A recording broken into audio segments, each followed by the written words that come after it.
Now we have Susan Spratt, who is the former area director for CAW, Unifor, which is the largest private union in Canada. So welcome.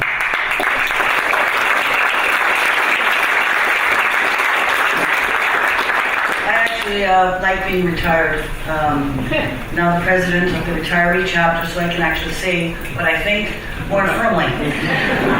First of all, I'd like to thank very much the organizers and council committee and the Wilderness Committee for organizing this event. I would like to say that it's a privilege speaking on unceded Coast Salish territory, and it's an honor to be on this panel. I'm going to talk about green jobs in front of David Suzuki. Okay. So we're all suffering from you, David.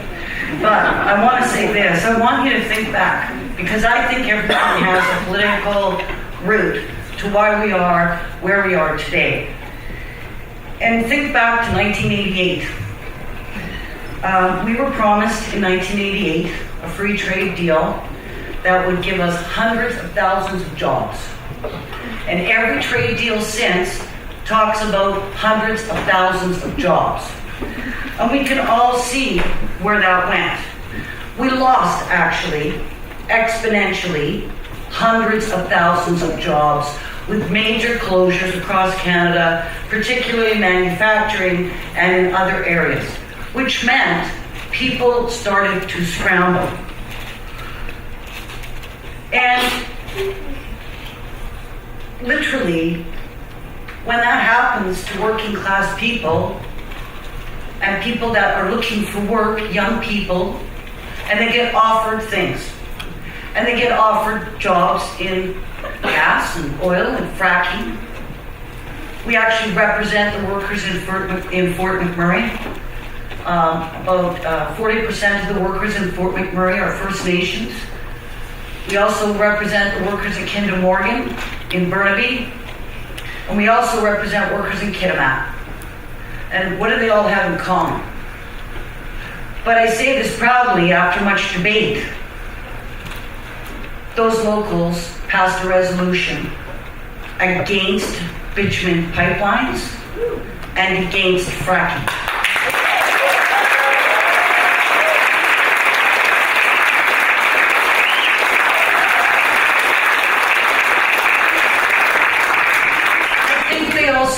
Because in their communities, they've collaborated with First Nations for decades. They've talked about the struggle of jobs for each community, and it's made them stronger. But here we are now, and I just want to say a couple of things. There was an article in the Vancouver Sun which reported that oil and gas lobbyists are more successful than any other industry in getting time with politicians in rich BC. And Damien just showed that. And we need to talk, as we have been over the last long period of time, but particularly since fracking has come up more, is you need water to frack. And in communities already facing water stress, and there are communities that suffer from water stress, they could run out of water, like communities in Texas last summer did. They completely ran out of water. They had no water at all. All their water had to be trucked in. The International Energy Agency calculates that fracking will now produce 14% of the global gas supply. So let's imagine the following. I know you all put up your hands and said that you understand fracking, but I just want to remind you of a couple of things. The drill bores go to 1.5 to 3 kilometers deep. You cap it with cement and steel, and then you flush millions of liters of frack fluid, water, sand, and chemicals to make hairline cracks in the rock. And then the sand, with all the crap in it, keep the cracks open. This fluid is pumped back up for several days, and 40 to 70% of the fluid stays behind. and then you repeat up to 10 times. For gas, LNG, you cap it with a pipeline and it's in place. So people in Kitimat that say LNG is good because all they see is the end product. They don't see the fracked part of it because you get the pipeline and then you take it to the terminal. Fracking isn't only used on shale formations, and I don't trust any government in Canada not to consider that it can also crack methane on coal deposits. Each well uses 9 to 29 million liters of water over its lifetime.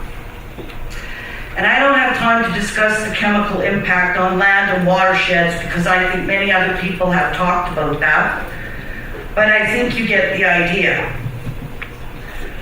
I've been asked to talk about green jobs, ones where workers and communities are not subjected to toluene and xylene, which causes and has caused central nervous system damage, among a host of other horrible ill effects.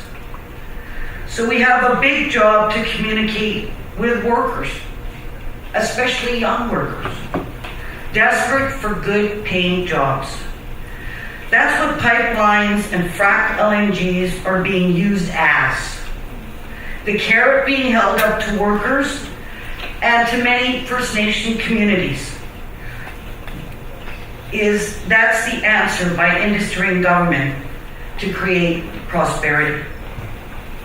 So we at Unifor, as I've said, we said what we have about bitumen and fracking.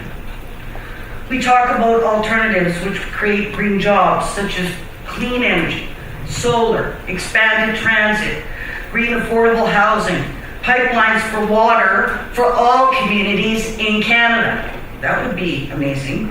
From the high north to the south. And how about a public transportation that operates 24/7 on Highway 16? But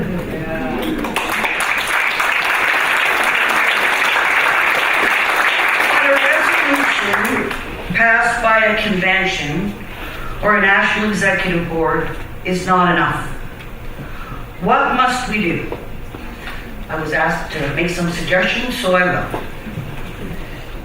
We must build, between the labor movement, a stronger collaboration with First Nations. Yeah. It's not good enough to sign a document and have everybody there signing it and then never talk after that. It's not just to be on panels or rallies, although that's important, but it's to do the day-to-day collaboration of work and listen. And I mean listen, not speechify, not talk down, but to listen. When certain chiefs agree, as has already been said, to fracking on their territories, or when some unions agree they support fracking, and they have, we need to talk to them. You never win people over by isolating and denouncing them. You just don't. But you have to force that communication. You have to force that kind of discussion, or it will never happen. We have to build a bigger and more diverse coalition in British Columbia of young people, of First Nations, of everybody, from every class and every structure that we know. It has to be bigger and more diverse.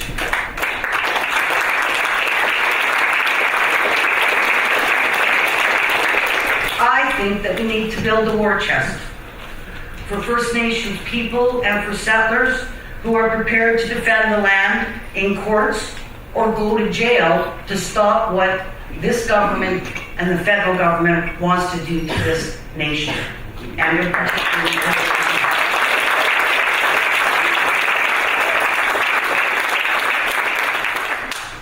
and we must ensure that every community and all workers have real jobs.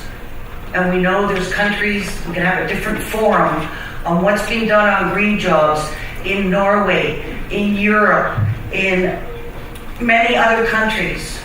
and share that information, talk about what real green jobs are, and that they are economically viable, and that they do put a good paycheck in people's pocket, and that they don't affect climate change, and that they are good and will be good for not me, for my grandchildren, for my great-grandchildren, and for the generations after that. Because we all know that there's no point having a job on a dead planet, and there's no point having a job that you can't leave to future generations to be able to have water, fish, animals, and clean and safe communities for all of us. So think about it. If you are a union member, stand up. Be counted. Challenge. Tell people that you are opposed to fracking, that you are opposed to pipelines, and why. And if you don't know, then share the info. If they don't know, then share more information with them. Because it's only going to be that we have rooms like this all the time across British Columbia that we're going to stop Christy Clark, Harper, but more importantly, we're going to stop these damn corporations thinking they can come in here and rape and pillage everything that we know and love. Thank you.